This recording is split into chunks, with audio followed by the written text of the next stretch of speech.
कितने रेपिटेशंस हमें करने चाहिए फैट लॉस के लिए या लीन मसल गेन के लिए या फिर बल्किंग के लिए। मोस्टली ये सबका क्वेश्चन रहता है, बट इससे भी ज्यादा लोग कंफ्यूज रहते हैं भी क्या रेपिटेशन से फर्क पड़ता है मसल की साइज एंड कंडीशनिंग में। तो इसका आंसर मैं अभी दे देता हूँ, यस डेफिनेटली पड़ता है। तभी तो मैंने ये वीडियो आपके लिए शूट की भी इससे आपका बेनिफिट हो पाए। 3 तरह की ट्रेनिंग होती है। सबसे पहली ट्रेनिंग आती है मस्कुलर एंडोरेंस। इसमें 12 या 12 से ज्यादा रेपिटेशन करने होते हैं। मैक्सिमम लोग इसलिए इसे करते हैं, उनको लगता है इससे हमारी कंडीशनिंग अच्छी होगी, मतलब की मसल की शेप अच्छी होगी। दूसरे नंबर पे आती है मस्कुलर हाइपरट्रोफी। इसमें जो रेप रेंज होती है वो होती है इन बिटवीन 6 से 12 रेपिटेशंस के अंदर। और ये लोग इसलिए परफॉर्म करते हैं क्योंकि उनका लगता है इससे हमारा फैट भी कम होगा और साथ में at the same time muscle भी गेन होता रहेगा। और उसके बाद आती है मस्कुलर स्ट्रेंथ ट्रेनिंग। इसमें होता क्या है, आपने अप टू 6 रेपिटेशन परफॉर्म करने हैं, मतलब कि मैक्सिमम आप 6 रेपिटेशन परफॉर्म कर सकते हैं उसके अंडर। ये लोग इसलिए परफॉर्म करते हैं क्योंकि इससे उनको लगता है हमारी बल्किंग मतलब कि मैक्सिमम साइज गेन होने में हेल्प होगी। तो आप सबको बताना चाहूंगा एज इट इज ऐसा ही होता है हमारी बॉडी के साथ, जो अभी मैंने बताया। और ये मैं अपने बेसिस पे नहीं बता रहा, मैं साइंस के बेसिस पे आपके साथ शेयर कर रहा हूँ। बस इसमें कुछ चीजों का ध्यान देना होता है आपने। सबसे पहले आप सोच रहे होगे जितनी ज्यादा रेपिटेशन परफॉर्म करोगे उतना तो मसल साइज जल्दी गेन होगा। तो आप सबको बताना चाहूंगा मसल तो एक ही है वो जिसकी आप एक्सरसाइज कर रहे हो, बट उसके अंदर different type of muscle fibres होते हैं। 3 तरह के मसल फाइबर्स होते हैं, slow Twitch muscle fibre, fast Twitch muscle fibre and very fast Twitch muscle fibre. इनकी एक्टिवेशन से ही आपका मसल का साइज बनेगा या मसल की अच्छी कंडीशनिंग बनेगी। और ये कैसे ट्रेन होते हैं, अगर आप ज्यादा रेपिटेशन परफॉर्म कर रहे हो तो डेफिनेटली आपके slow Twitch muscle fibre activate होंगे, जिससे होगा क्या, आपका मसल के अंदर स्टेमिना इंक्रीज हो सकता है। स्टेमिना इन द सेंस भी वो ज्यादा लंबे टाइम तक एनर्जी आपको दे सकता है, बट स्लो एनर्जी। इसमें ज्यादा वेट लिफ्ट नहीं वो कर सकता क्योंकि मसल का साइज इतना गेन नहीं होता। दूसरे नंबर पे आता है फास्ट ट्विच मसल फाइबर। इसमें ये फाइबर आपको लंबे टाइम के लिए एनर्जी भी दे सकता है और साइज भी दे सकता है। मोस्टली लोग यही प्रेफर करते हैं, इसे हम कहते हैं मस्कुलर हाइपरट्रोफी। इसमें रेपिटेशन वही 6 से 12 के बीच में। और लास्ट में आता है very fast Twitch muscle fibre. ये आपको लंबे टाइम के लिए एनर्जी बिल्कुल भी नहीं दे सकता, बट जो शॉर्ट टाइम के लिए एनर्जी देगा वो बहुत ही ज्यादा हाई एनर्जी देगा। मतलब कि अगर आपने 5 से 10 सेकंड के अंदर कोई चीज परफॉर्म करनी है, रेपिटेशन परफॉर्म करना है, स्प्रिंट परफॉर्म करनी है, वो मैक्सिमम आउटपुट देके देगा आपको। जिससे होगा क्या, आपका साइज बहुत ही जल्दी गेन होगा, सिर्फ साइज गेन होगा। तो इस हिसाब से मसल फाइबर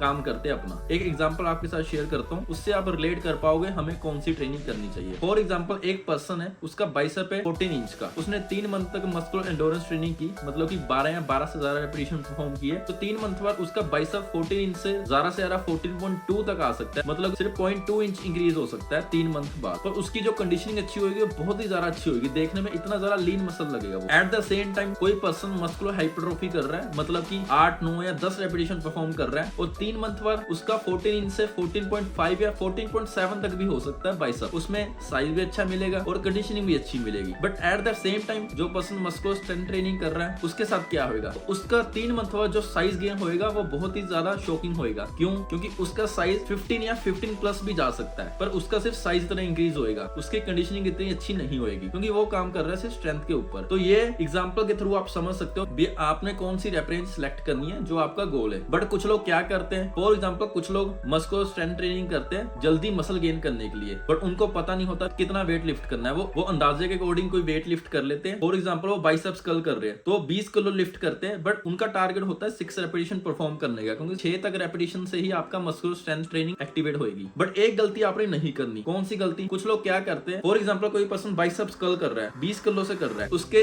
इजिली 8 से 9 रेपिटेशन परफॉर्म हो रहे हैं, तो वो 6 रेपिटेशन के बाद ही छोड़ देता है। तो उसको पहले सेट के अंदर 8 से 9 रेपिटेशन ही करने चाहिए जितने उससे लग रहे हैं, बट सेकंड सेट से उसको पता चल जाएगा भी उसको 5 केजी इंक्रीज करने की जरूरत है, जिससे वो 5 या 6 रेपिटेशन ही मैक्सिमम परफॉर्म कर पाए। इससे हुआ क्या, एक तो आपका पहला सेट भी वेस्ट नहीं गया, उसकी वॉल्यूम बिल्कुल हाई रही, और दूसरा तीसरा सेट भी आपका सेम वॉल्यूम का रहेगा, जिस कारण आपके रिजल्ट में कोई दिक्कत नहीं आएगी। बट अगर आप पहला रेपिटेशन 20 किलो से 6 रेपिटेशन परफॉर्म कर रहे हो और अगले 2 सेट 25 किलो से 6 रेपिटेशन परफॉर्म कर रहे हो, तो पहला सेट तो आपका वेस्ट ही हो जाएगा। तो ये गलती नहीं करनी। पहले सेट से आप जजमेंट कर सकते हो भी कितना वेट लिफ्ट कर सकते हो। नेक्स्ट टाइम आपको एवरी सेशन के अंदर पता चल जाएगा वो पर्टिकुलर एक्सरसाइज के अंदर आपको कितना वेट लिफ्ट करने की जरूरत। तो ऐसे आप रेफरेंस काउंट कर सकते हो अपनी बॉडी की, अपने मसल की। आई होप मैंने बहुत ही इजी वे में आपके साथ शेयर की इन्फॉर्मेशन, साइंस के बेसिस पे भी शेयर की और एक एग्जांपल बेसिस पे भी शेयर की, और डेफिनेटली ये वीडियो से आपको बहुत कुछ सीखने को मिला होगा। अगर आप ऐसी एक्सरसाइज के ऊपर वीडियोस चाहते हो या कोई स्पेसिफिक टॉपिक के ऊपर वीडियो चाहते हो तो आप मुझे कमेंट करके बता सकते हो, या मुझे आप इंस्टाग्राम पे डीएम भी कर सकते हो, क्योंकि वहां पर मैं खुद एक्सरसाइज परफॉर्म करके वीडियोस डालता हूँ, वो भी आप चेकआउट कर सकते हो। तो ये थी मेरी वीडियो। आई होप आपको मेरी वीडियो बहुत ही अच्छी लगी होगी, और उनके साथ शेयर करना जो आपके जिम बडीज है, उनकी बहुत सारी चीजें क्लियर हो जाएंगी ये वीडियो देखने के बाद। सो थैंक्स फॉर वॉचिंग, मिलते हैं नेक्स्ट वीडियो में।